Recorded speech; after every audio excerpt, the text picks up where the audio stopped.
Trump needs to feel like the strong man, like the bully, and it just underscores huge insecurity amongst his leadership capabilities. The strategy is don't try us. Whether you're the president of Colombia or somebody who just walked across the border illegally, do not try us. It is not going to work out for you, period.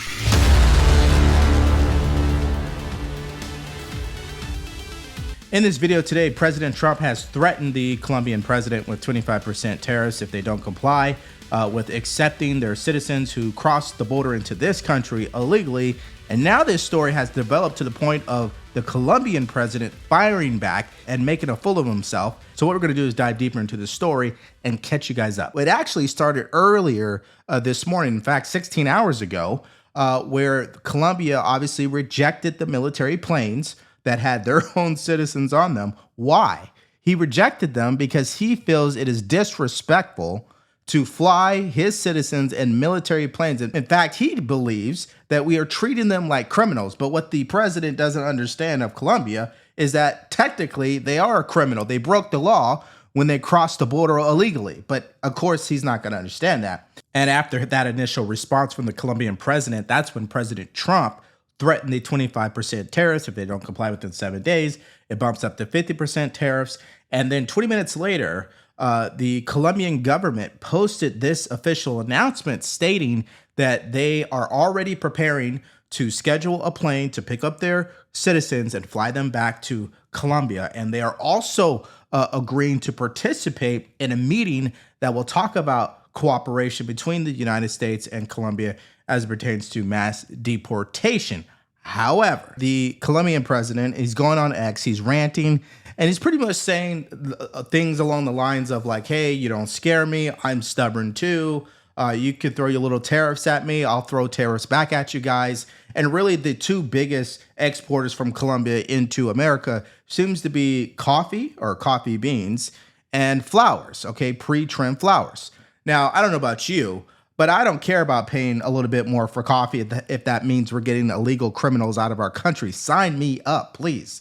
Now, however, Democrats are melting down over this, obviously. But before I get to what everybody is saying on X, let's hear from Scott Jennings on CNN because he gives you the bottom line so clearly. Check this out. Well, number one, the reason Donald Trump had to resort to these tariffs and sanctions and punishments today is because the president of Colombia refused to accept a flight of migrants. He said he wouldn't take them. Donald Trump said, we're going to enter the F around and find out portion of this conversation. And he hit him with sanctions and tariffs. And now tonight, the Speaker of the House, Mike Johnson, says Congress is going to back him up on that. He's putting Colombia, he's putting the rest of this hemisphere on notice that you are not dealing with the same president that you were. You're dealing with someone who is taking illegal immigration seriously. Now, within an hour of making that threat, the president of Colombia said, whoa, I'll send my own plane to pick these people up. So obviously, he got their attention. I don't think there's actually going to be any tariff war between the United States and Colombia, because as long as they come get their people,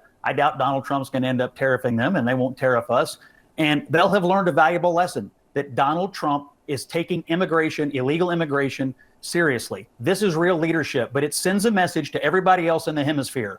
Do not test us. This is not Biden and Harris. This is Trump and Vance. We mean business. Yeah, so the analogy here is very clear. It's as if somebody bought out the business. There's new leadership, new management, and you're either going to do things this way or kick rocks. I mean, that's what it is right now. Now, Colombia, of course, because Trump called them out publicly, of course, they're going to fire back and say that they're not going to comply. But at the end of the day, best believe those migrants are going back to that country. Now, this is an opportunity, obviously, for Democrats to think that they're going to take advantage here, but they make themselves look stupid, like AOC here, where she says, to punish Colombia, Trump is about to make every American pay even more for coffee. Remember, we pay the tariffs, not Colombia. Trump is all about making inflation worse for working class Americans, not better. He's lining the pockets of himself and the billionaire class. Now, we know this has to be one of the most stupidest takes ever, especially from someone like AOC. You can't help but think sometimes, how did she get elected? But let's kind of dissect this really quick. I already said it. Americans would be happy to pay more for coffee. And by the way, coffee just doesn't come from Colombia, okay? It comes from all over the world. That's number one. And number two, Trump did not make inflation worse. Joe Biden did that already. The damage has been done. So, of course, in the comments section, you got people saying, you just might be the dumbest person in Congress. AOC would rather have Colombia gangbangers in the country illegally than to have to pay more for coffee. Sickening. Colombia caved within an hour. It literally costs nothing to see it online, but keep whining and complaining. Now, Maria Cordova, who is the opposite of Scott Jennings on CNN, here's what she had to say about this. And this is what is so incredibly frustrating and mind-boggling about the way that the Trump administration is now handling deportation.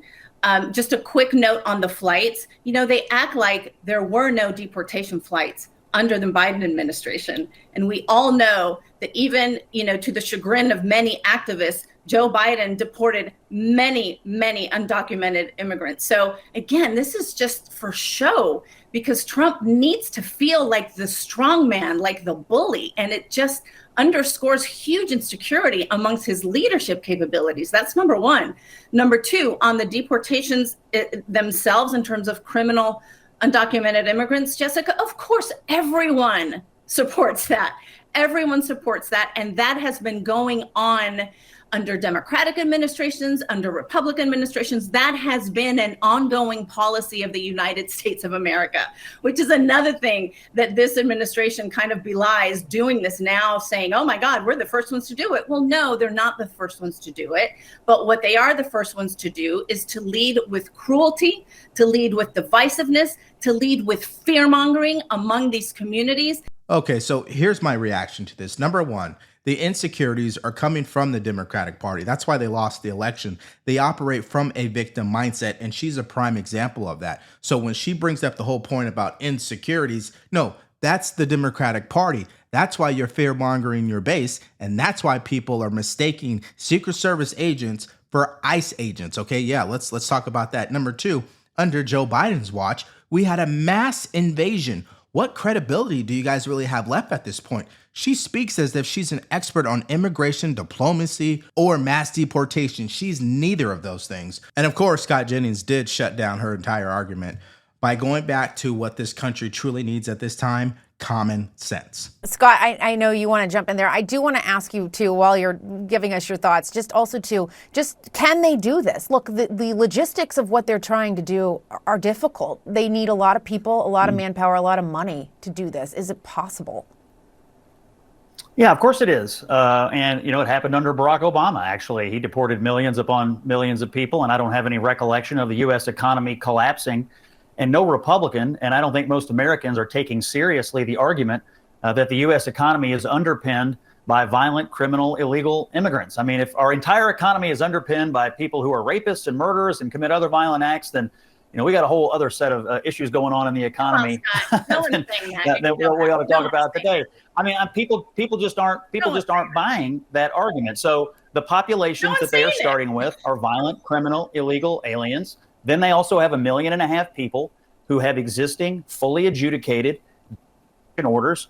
And beyond that, I would just point out that if you came to this country illegally, you're already a criminal, illegal immigrant. You've already broken our laws, even if you haven't been arrested yet or charged with it. If you're here illegally, if you broke our laws, then you're going to be targeted. Yeah, she just does not like what Scott Jennings has to say. And it's not even really a her thing. This is a liberal progressive thing. They have too much compassion on this issue, which has been blinding them from common sense and law and order. It's really that simple. If you allow people to get away and break the law and you never hold anybody accountable, then everyone's going to break the law. It's really that simple. Now, maybe you're not going to be a top priority today because there's other more dangerous people here, but we cannot send a message that, well, some illegal immigration is okay. And that's been the problem of the last 4 years. Basically, Biden and Harris were like, just get here and it'll probably work out for you.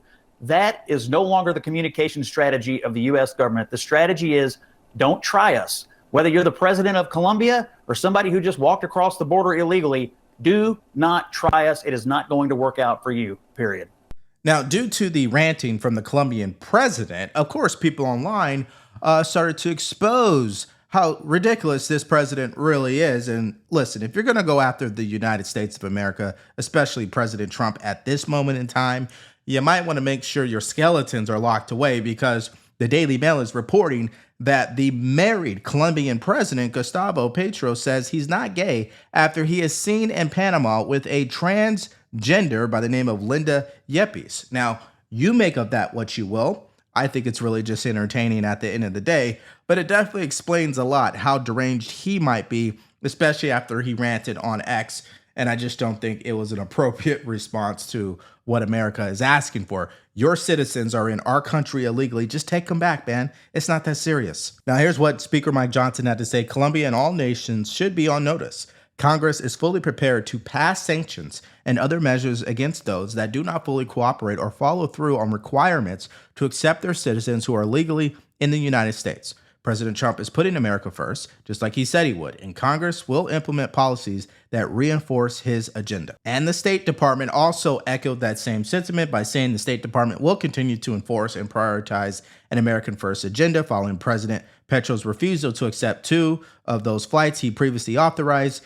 Secretary Rubio immediately ordered a suspension of visa issuance at the U.S. Embassy Bogota consular section. And also, Secretary Rubio is now authorizing travel sanctions on individuals and their families who were responsible for the interference of U.S. flight operations.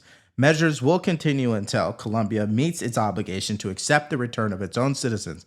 America will not back down when it comes to defending its national security interests. Now, I found this reaction funny from Matt Gaetz. He said, "Don't F with us on this, dude. You will be taking your criminals back the easy way or the hard way. This is not the fight with America you want. We want friendly relations with our neighbors, but friends don't leave their own crap in each other's homes." That's just spot on. Okay, let me make sure I'm not going crazy here, because the progressives have me believing that people are not willing to pay a little bit extra for coffee that comes out of Colombia if that means that illegal migrants would be deported back to their country. So the question here is, are you willing to pay a little extra for some coffee and potentially flowers if that meant that these illegal criminals were deported out of our country? I assume I know what your answer is, but hey, this is the argument they're trying to make, but you let me know in the comment section below. Now, earlier today, Vice President J.D. Vance sat down for an interview with Face the Nation,